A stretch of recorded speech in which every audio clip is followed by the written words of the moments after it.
প্রিভিয়েত নিয়ে যাব হৃদয়, সবাইকে আমার ব্লগে স্বাগতম।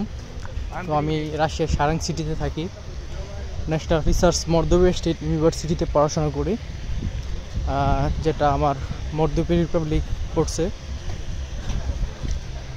তো একজন বাংলাদেশ হিসেবে আমি রাশিয়াতে পড়াশোনা করতে পারি নিজেকে ধন্য মনে করি। বিশেষ করে ন্যাশনাল রিসার্চ মর্দোভে স্টেট ইউনিভার্সিটিতে পড়াশোনা করতে পেরে আমি নিজেকে ধন্য মনে করি।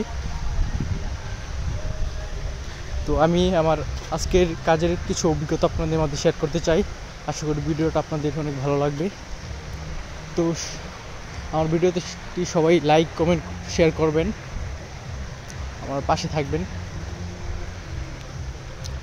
তো আমার ক্লাস শেষে আজকে আমি একটি কাজ করছি, যেটা হচ্ছে ফুড ডেলিভারি কাজ।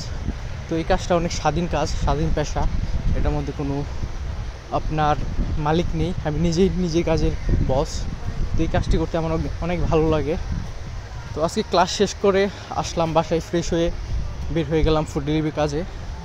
কারণ নিজে কিছু উপার্জন করতে পেরে বা নিজে কিছু উপার্জন করে খরচ করাটার মধ্যে অনেক আনন্দ, যতই বাবা মা দেখ না কেন। তো আমি মাঝে মধ্যে এই কাজটা করে থাকি। যেমন আজকে ক্লাস শেষে আসলাম, আপনার আজকে প্রায় 4 ঘন্টার মতো কাজ করলাম, অনেক ভালো লাগলো। আর এই কাজে হচ্ছে আপনার মানুষের সাথে মিশা যায়, মানুষের সাথে পরিচিত হওয়া যায়। হচ্ছে রাশিয়ার লাইফ আর কি অনেকটা ইজি হয়ে যায়। যেমন আপনারা যে কোনো দেশে যান না কেন, ফার্স্টে হচ্ছে আপনার ভাষাগত কিছু সমস্যা থাকতে পারে, হচ্ছে মানুষের সাথে মিলে চলতে গেলে আপনার ফার্স্ট কেমন লাগবে। তো এই কাজের মধ্যে হচ্ছে আপনার মানুষের সাথে কথা বলতে পারবেন, মানুষের সাথে চলতে পারবেন, তো মানুষের সাথে সহজে মিশতে পারবেন। তো এই দিক দিয়ে অনেক আনন্দ পাই যে রাশিয়ার মানুষ অনেক ভালো, অনেক ফ্রেন্ডলি। আর আরেকটা কথা হচ্ছে, আমি এই কাজটা রেগুলার করি না, যেহেতু আমি এখন বর্তমানে প্রস্তুতিমূলক বিভাগে পড়াশোনা করছি। তো সেই সাথে আমার প্রত্যেক দিন আমার সময় থাকে না, কারণ ডেইলি ক্লাস করতে হয় আপনার সকাল 8টা থেকে প্রায় আমার 4টা 10 পর্যন্ত ক্লাস করতে হয়।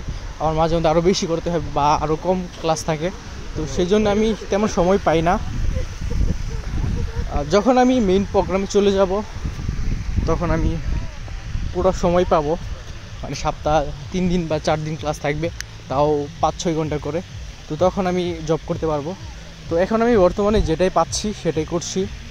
যেমন ফুড ডেলিভারি কাজ করি, অ্যান্ড মাঝে মধ্যে হচ্ছে অন্যান্য টুকটাক কাজ করি, যেটা মোটামুটি ভালো স্যালারি পাওয়া যায়। তো দেখেন এইখান দিয়ে উঠতেছি, আর সাইকেলটা আবার দীপু ভাই নিয়ে যাচ্ছে, কারণ এই জায়গাটা অনেক উঁচা। তো সাইকেল নিয়ে বা ব্যাগ নিয়ে উঠতে গেলে অনেক কষ্ট। যেহেতু দীপু আমার সাথে ছিল, ভাই আমার সাথে হেল্প করতেছে। তো এটা হচ্ছে সারাং সিটির মেইন যে সেন্টার, এই জায়গাটাই হচ্ছে মেইন আমার এখানে যে সিটির জায়গাগুলি, সেটা হচ্ছে মেইন জায়গা।